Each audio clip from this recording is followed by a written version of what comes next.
আসসালামু আলাইকুম, আমি সানজিদা জাহান। আজকে আমরা তৃতীয় শ্রেণীর প্রাথমিক বিজ্ঞান এই বিষয়টা নিয়ে কিছু আলোচনা করব। প্রথমে আমরা সূচিপত্রে চলে যাই। সূচিপত্রে প্রথম অধ্যায়ে আমাদের রয়েছে উদ্ভিদ পরিচিতি। প্রথমত দেখি আসলে উদ্ভিদ বলতে কি বোঝায়, বা এটা আসলে কি। আমরা প্রথমে কিছু ছবি দেখি। আপনারা সবাই এই ছবিগুলো চিনেন। এগুলো আমরা গাছ হিসেবে চিনি। এটা একটা বড় গাছ দেখাচ্ছে, বাকি কিছু ছোট ছোট গাছ দেখাচ্ছে। এখানে কিছু মানুষ, একটা ছেলে মানুষের ছবি দেখাচ্ছে, এখানে একটা বাচ্চার ছবি দেখাচ্ছে, এখানে একটা মেয়ে মানুষের ছবি দেখাচ্ছে। তো এগুলো আমরা চিনি। এখন আমরা যদি একটু প্রথম পেজটাতে আসি, উদ্ভিদ পরিচিতিতে যদি আসি, প্রথমেই দেখুন এখানে বলা হচ্ছে পৃথিবীতে নানা রকমের জীব রয়েছে। এখন আমাদের মনে প্রশ্ন জাগতেই পারে যে জীব কি।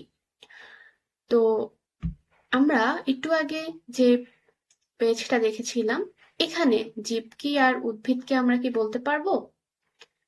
যদি আমরা ছোট ভাষায় ছোট অর্থে জানতে চাই, তাহলে উদ্ভিদ মানে হলো সবুজ বন্ধু। এখানে দেখেন ওরা সবাই সবুজ, তাই জন্য এগুলো হলো উদ্ভিদ। আর আমি যদি আপনাদেরকে এখন বলি তাহলে প্রাণী কি, তাহলে আমরা বলবো প্রাণী বলতে কি বোঝায়। তাহলে আমরা বলতে পারি এখানে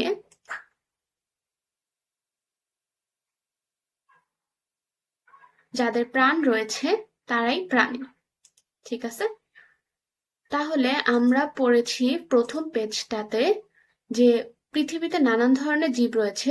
উদ্ভিদ যেহেতু তারা নিজেদের খাবার নিজেরা তৈরি করতে পারছে, তারা শ্বাসের সাথে যখন তারা আহ খাদ্য তৈরি করছে তখন তারা কার্বন ডাই অক্সাইড গ্রহণ করছে, পরবর্তীতে অক্সিজেন ত্যাগ করছে, সেই অক্সিজেন আমরা গ্রহণ করছি। এই প্রক্রিয়াটার জন্য আমরা বলতে পারি উদ্ভিদও এক ধরনের জীব, যেহেতু সে সালোক সংশ্লেষণ প্রক্রিয়া ব্যবহার করতে পারছে, কার্বন ডাই অক্সাইড গ্রহণ করতে পারছে। ঠিক আছে? তারপর দেখেন বলা হয়েছে আমরা আমাদের আশেপাশে নানান ধরনের উদ্ভিদ দেখতে পাই। যেমন এখানে বলা হচ্ছে আম, জাম, লেচু, পেয়ারা, মরিচ, সরিষা গাছ প্রভৃতি। এগুলো আকার, আকৃতি, রং ইত্যাদিতে ভিন্নতা রয়েছে। এখন কিভাবে বুঝবো এগুলাতে ভিন্নতা রয়েছে? চলেন আরেকটা ছবি দেখি। এখানে প্রথমটা কি দেখাচ্ছে? ভেরি গুড, আম গাছ দেখাচ্ছে, তাই না? পর পরের ছবিটা আমরা কি দেখতে পাচ্ছি?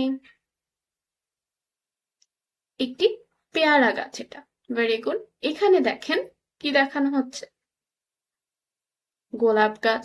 পরবর্তীতে আমরা দেখতে পাচ্ছি এগুলো মরিচ গাছ। আর সব শেষে এটা হচ্ছে সরিষা ক্ষেত বা সরিষা গাছ। আমরা যারা গ্রামে থাকি তারা এটা খুব সহজেই চিনতে পারবো। ওকে, তাহলে আমাদের প্রথম পেজটা আমরা বলতে পারি মোটামুটি আমাদের হয়েছে। আমি যদি আপনাকে এখন প্রশ্ন করি যে উদ্ভিদ এক ধরনের কি, তখন আপনাদের উত্তর কি আসবে? উদ্ভিদ এক ধরনের জীব। তারপর আমি যদি আপনাদের প্রশ্ন করি কয়েকটা জীবের উদাহরণ দেন, সরি কয়েকটা উদ্ভিদের উদাহরণ দেন, তখন আপনারা কি বলতে পারেন? আম, জাম, লেচু, পেয়ারা, গোলাপ, মরিচ, সরিষা গাছ প্রভৃতি। আর আমি যদি বলি এদের মধ্যে কি ভিন্নতা রয়েছে, আকার, আকৃতি, রং সবকিছুতেই ভিন্নতা রয়েছে। কেননা দেখেন আম গাছ দেখতে যেমন, পেয়ারা গাছ কি ঠিক তেমন? আবার গোলাপ গাছ যেরকম হয় মরিচ গাছ কি তার সেরকম হবে? আর দেখেন সরিষা ক্ষেত বা সরিষা গাছ তা তো সবগুলার থেকেই আলাদা, রঙের ক্ষেত্রেও আলাদা। আবার সরিষা ফুল যেরকম হচ্ছে ছোট আকারে, গোলাপ ফুলটা কি তাই মতন হচ্ছে? গোলাপ ফুলটা তো একটু বড় হচ্ছে। আম যেরকম বড় হয় পেয়ারা কি তত বড় হয়? অনেক পেয়ারা রয়েছে যেটা একটু বড় হয়, বা দেশি পেয়ারাগুলো ছোটই হয়। আবার মরিচ কি কখনো আমের মতন বড় হতে পারবে? তাই জন্য বলা হচ্ছে এখানে যে এদের আকার, আকৃতি, রঙে ভিন্নতা রয়েছে। এরপরে দেখেন এখানে ওদের দুইজনের মধ্যে কিছু কথোপকথন হচ্ছে। আমরা যদি একটু এটা দেখি, ছেলেটা বলছে এখানে উদ্ভিদের বিভিন্ন অংশ কি কি?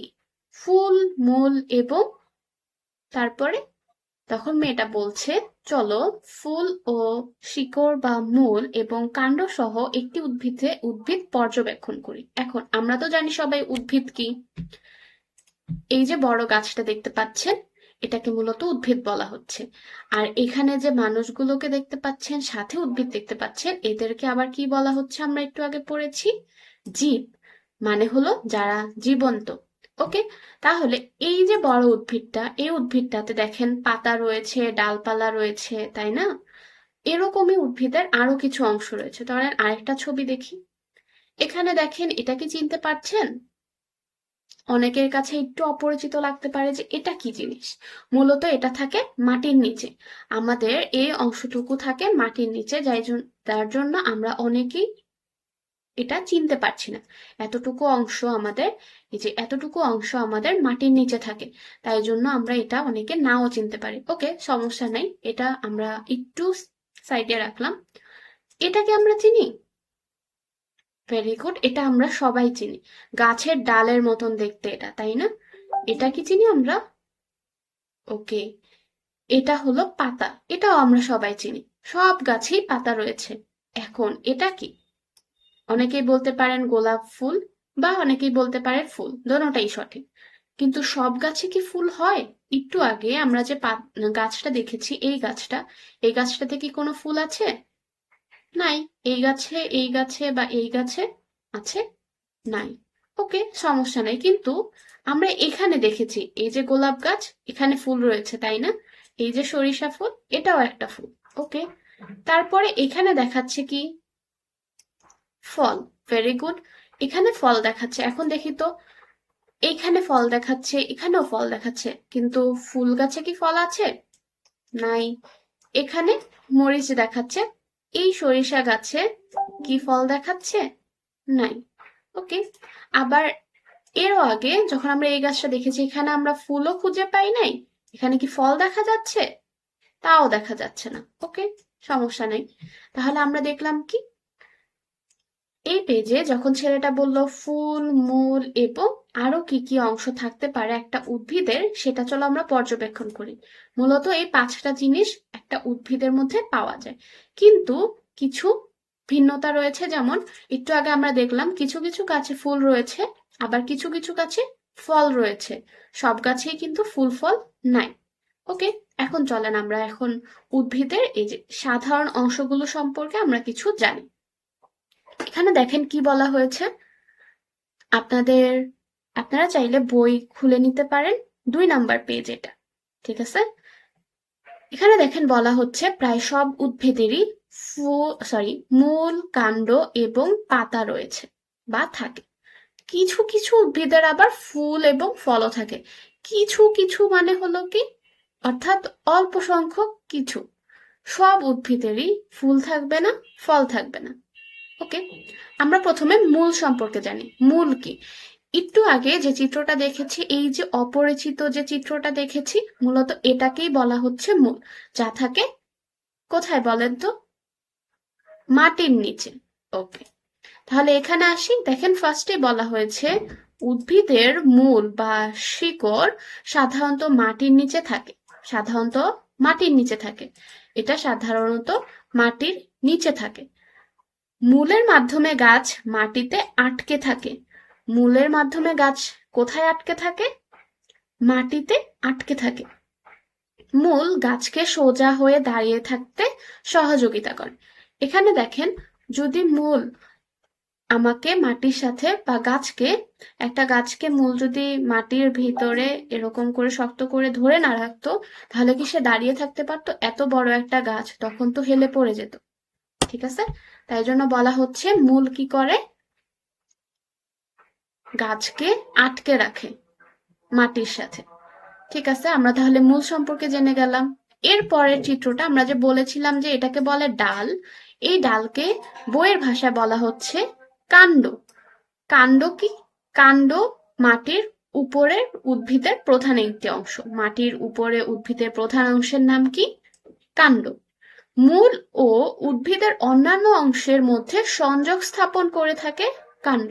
কিভাবে দেখেন, মূল এবং অন্যান্য অংশ অর্থাৎ পাতা, ফুল, ফল, ডালপালা ছড়িয়েই তো পাতা হয় মূলের সাথে, তাহলে এদের সংযোগ কোথায়? এই ডালপালার মধ্যে না? তাই জন্য বলা হচ্ছে মূল এবং উদ্ভিদের অন্যান্য অংশের মধ্যে সংযোগ স্থাপন করে কাণ্ড। ওকে, এতে শাখা প্রশাখা পাতা, ফুল ও ফল থাকে। দেখেন কাণ্ডের মধ্যেই আমাদের এখানে এই যে বিভিন্ন ধরনের ছোট ছোট ডালপালা রয়েছে, এগুলাকে শাখা প্রশাখা বলা হচ্ছে। আমি যদি আপনাদেরকে একটু দেখাই, এই যে ছোট ডালটা, এই যে ছোট ডালটা, এগুলাকে বলা হচ্ছে শাখা প্রশাখা। তারপর এই যে পাতা রয়েছে, আর ওই যে আমরা পড়েছিলাম কিছু কিছু উদ্ভিদের ফুল আর ফল থাকে। যেমন এই চিত্রটা যদি আমি দেখি, দেখেন ডালপালা ছড়িয়ে তার মধ্যেই তো পাতা হয়েছে, তার মধ্যেই তো ফুল হয়েছে। এই যে এখানেও ডালপালা ছড়িয়েছে, সেই ডালের একটা অংশেই তো ফল হয়েছে। ঠিক আছে, তাহলে আমরা কাণ্ড সম্পর্কেও জেনে গেলাম। এরপর আসে পাতা। পাতা আমরা সবাই চিনি। অধিকাংশ উদ্ভিদেরই পাতা চ্যাপ্টা ও সবুজ রঙের হয়ে থাকে। অধিকাংশ উদ্ভিদেরই পাতা কিরকম হয়ে থাকে বলেন তো? চ্যাপ্টা ও সবুজ রঙের হয়ে থাকে। পাতা মূলত একটি সরি পাতা মূলত একটি বৃন্ত বা ফোঁটা বা বোটা। এটি একটি পত্রফলক ও শিরা উপশিরা দ্বারা গঠিত। দেখেন এখানে একটু আপনারা লাইন দেখতে পাচ্ছেন না? এগুলোকে মূলত বলা হচ্ছে পাতার শিরা উপশিরা। ঠিক আছে, তাহলে পাতা মূলত চ্যাপ্টা ও সবুজ রঙের হয়ে থাকে। পাতা মূলত একটি বৃন্ত বা বোটা, এটির পত্রফলক এবং শিরা উপশিরা দ্বারা গঠিত। ওকে, পত্রফলক বলতে বোঝানো হচ্ছে পাতাতে অনেক সময় ছিদ্র ছিদ্র থাকে, যেটা আমরা খালি চোখে মাঝে মধ্যে দেখতে পাই না। ঠিক আছে, ফুল। আমরা জানি সবাই ফুল কি? ফুল উদ্ভিদের বিশেষ ধরনের অংশ, যা সাধারণত রঙিন হয়। ফুল কি কখনো সাদা কালো হয় বলেন তো? হয় না। ফুল সাধারণত রঙিন হয়ে থাকে। বিভিন্ন উদ্ভিদের বিভিন্ন আকার আকৃতি ও বর্ণের ফুল হয়। সব উদ্ভিদের ফুল থাকে না। আমরা একটু আগে এটা দেখেছি, যেমন মরিচ, এর আগের দৃশ্যটা দেখে, এই গাছে ফুল ছিল না, কিন্তু এখানে দেখেন ফুল গাছে ফুল রয়েছে। আম গাছও প্রথমে তো মুকুর আসে, পেয়ারা গাছও প্রথমে ফুল আসে তারপর ফল ধরে, মরিচ গাছও আগে ফুল আসে। তো ফুল, আর একটা জিনিস দেখাই, এখানে যদিও একটা ফুল দেখাচ্ছে, ধরেন গোলাপ ফুলেরই তো কত ধরনের রং রয়েছে না? সব গোলাপি কি গোলাপি কালার হয়? কিছু কিছু গোলাপ তো কালো হয়, হলুদও হয়।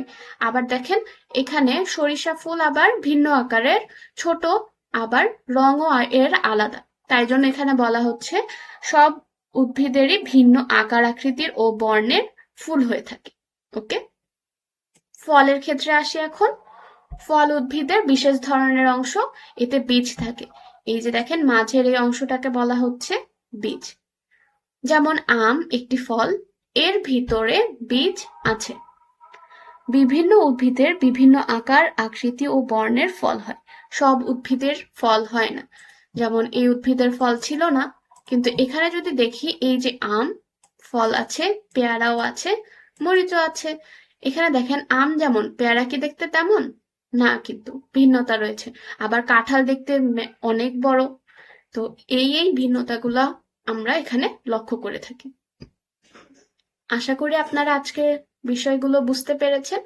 আপনারা বাসায় কিছু এসডব্লিউ করবেন, তার মধ্যে এগুলো আপনারা প্রথমে যেটা কমপ্লিট করবেন, একটি গাছ, একটি আম গাছ বা যে কোনো বড় গাছ আগে আপনারা পর্যবেক্ষণ করবেন, দেখবেন।